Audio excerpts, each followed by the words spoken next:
صل على رسوله الكريم اما بعد فاعوذ بالله من الشيطان الرجيم بسم الله الرحمن الرحيم وكلوا واشربوا حتى يتبين لكم الخيط الأبيض من الخيط الأسود من الفجر ثم أتموا الصيام إلى الليل ولا تباشروهن وأنتم عاكفون في المساجد تلك حدود الله فلا تقربوها كذلك يبين الله آياته للناس لعلهم يتقون صدق الله مولانا العظيم اللهم صل على محمد النبي الأمي وعلى آله وسلم تسلیما. یہ ترجمہ دیکھیں. وَكُلُوا اور کھاؤ وَاشْرَبُوا اور پیو حتیٰ یہاں تک کہ یتبین جدا ہو جائے لَكُمُ الْخَيْطُ الْأَبْیَضُ تمہارے لیے سفید دھاری. خیط کہتے ہیں دھاری کو، ابیض سفید دھاری. من الخیط الاسود سیاہ دھاری سے، اسود سیاہ کو کہتے ہیں، خیط دھاری کو کہتے ہیں، سیاہ دھاری سے جدا ہو جائے. من الفجر فجر کے وقت. ثم پھر اتم الصیام تم مکمل کرو روزہ الی اللیل رات تک. ولا تباشروہن اور نہ ملو اپنی عورتوں سے. وانتم عاکفون اس حال میں کہ تم اعتکاف کر رہے ہو فی المساجد مسجد میں. تلک حدود اللہ یہ حدیں ہیں اللہ رب العزت کی. فلا تقربوها پس تم ان کے قریب نہ جاؤ. کذالک اسی طرح یبین اللہ بیان کرتا ہے اللہ تعالی آیاتی ہی اپنی آیات کو للناسی لوگوں کے لیے لعلہم یتقون تاکہ وہ بچتے رہیں.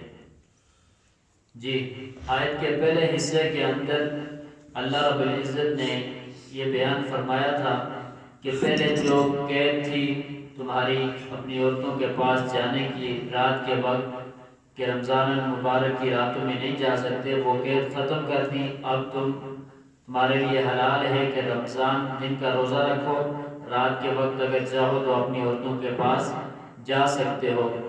اور اس کے علاوہ فرمایا وہ تمہارا لباس ہے، تم ان کا لباس ہو. تم ان کی پوشیدہ باتوں کو چھپا کے رکھو، وہ تمہاری پوشیدہ باتوں کو چھپا کے رکھیں. اور آگے فرمایا کہ اللہ نے تمہاری پچھلی جتنی بھی اس طرح کی خطائیں تھیں، جو حدیں تم نے توڑی تھی، اللہ نے ان کو معاف کر دیا، تمہیں درگزر کر دیا. بس اب تم ان سے مل بھی سکتے ہو اور تلاش کر سکتے ہو جو اللہ نے تمہارے مقدر میں لکھ دیا ہے. آگے فرمایا وَكُلُوا وَاشْرَبُوا حَتَّى يَتَبَيَّنَ لَكُمُ الْخَيْطُ الْأَبْيَضُ. پہلے تو یہ تھا کہ جب سو گیا ہے تو اب روزہ شروع ہو گیا، لیکن وہ بات ختم کر دی. اب رات کے چاہے 20 مرتبہ سو، 20 مرتبہ اٹھو، سحری اذان ہونے سے پہلے تم کھا پی سکتے ہو.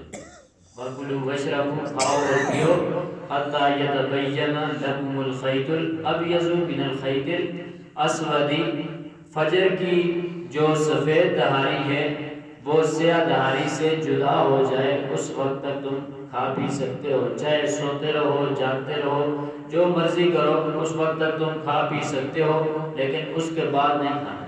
اب تو اس اندازے کی ضرورت نہیں ہے کیونکہ ڈیجیٹل گھڑیاں آ چکی ہیں، ان میں اتنی مشکلات نہیں ہے. وہ ساری چیزیں بتا دیتی ہیں کہ صبح صادق کس وقت طلوع ہو رہی ہے، کس وقت نہیں ہو رہی ہے. اب تو مشکلات نہیں ہیں، پہلے زمانے کے اندر تھی.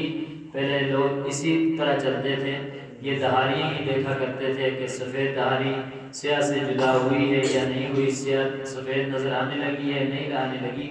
تو اس وقت یہ حساب ہوتا تھا، لیکن آج تو آسانی ہو گئی ہے، اللہ رب العزت نے آسانی کر دی ہے کہ ڈیجیٹل گھڑیاں ہیں، تو تمام باقی بھی علماء کرام کی محنت ہے، پوسٹر بنے ہوئے ہیں، ان پر ٹائم لکھا ہوتا ہے کہ فجر کا وقت کس وقت داخل ہو رہا ہے، ظہر کا کس وقت ہو رہا ہے، عصر کا کس وقت، مغرب کا کس وقت، عشاء کا، شراق کا، چاشت کا، ساری چیزیں اب تو لکھی ہوئی مل جاتی ہیں، ہر موسم کے اعتبار سے، ہر دن کے اعتبار سے، تو اب اتنی مشقت میں پڑھنے کی ضرورت نہیں ہے۔ فرمایا ثم اتموا الصیام الی اللیل، روزے کو مکمل کرو رات تک، روزے کو عمدہ طریقے سے مکمل کرو، صبح صادق کے وقت اس کو بند کرو، اس کے بعد پھر عمدہ طریقے سے مغرب ہونے تک مکمل کرو۔ ایک بات کا خیال رکھنا ہے کہ سحری اتنی جلدی بھی نہیں کھانی چاہیے، سحری کا جو جس وقت افضل ترین وقت ہے وہ اذانوں کے قریب قریب ہے۔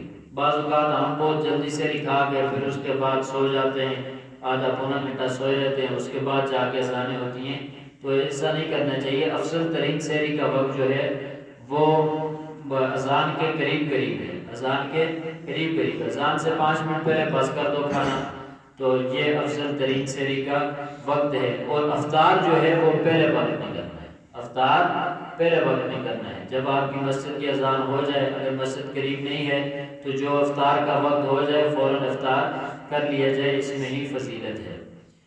جی آگے فرمایا وَلَا تُبَاشِرُوهُنَّ وَأَنْتُمْ عَاكِفُونَ فِي الْمَسَاجِدِ، آیت کے پہلے حصے میں فرمایا باشروہن، تم اپنی عورتوں سے ملو، لیکن آگے ایک اور قید اللہ رب العزت نے لگا دی کہ جب تم اعتکاف کی حالت میں ہو اس وقت بھی تم اپنی عورتوں کے پاس نہیں جا سکتے، حالت اعتکاف میں بھی اپنی عورتوں کے پاس نہیں جا سکتے۔ یہاں پر بھی یہ قید بھی لگا دی، فرمایا تلک حدود اللہ فلا تقربوها، یہ جتنی چیزیں بھی بیان کی گئی ہیں روزے کے متعلق اور باقی احکام کے متعلق، یہ اللہ رب العزت کی حدیں ہیں، ان کو کراس نہ کرنا، فلا تقربوها، ان کے قریب تک بھی نہ جانا، ان کے قریب تک بھی نہ جانا۔ دیکھیں ایک باپ بچے کو کہتا ہے کہ بیٹا فلاں راستے سے نہ گزرنا یا فلاں چیز کے قریب نہ جانا، تو اس سے پتہ چلتا ہے کہ اس کے اندر خطرہ ہے، اس کے اندر کیا ہے؟ خطرہ ہے، اور باپ ہمدردی سے روکتا ہے کہ بیٹا اس کے قریب نہ جانا۔ اور اللہ رب العزت تو 70 ماؤں سے بڑھ کر پیار کرنے والے ہیں، وہ جو بھی چیز خطرے والی ہے، جو بھی جہنم کی طرف دھکیلنے والی ہے، تو اللہ رب العزت فرماتے ہیں فلا تقربوها، اس کے قریب بھی نہ جانا۔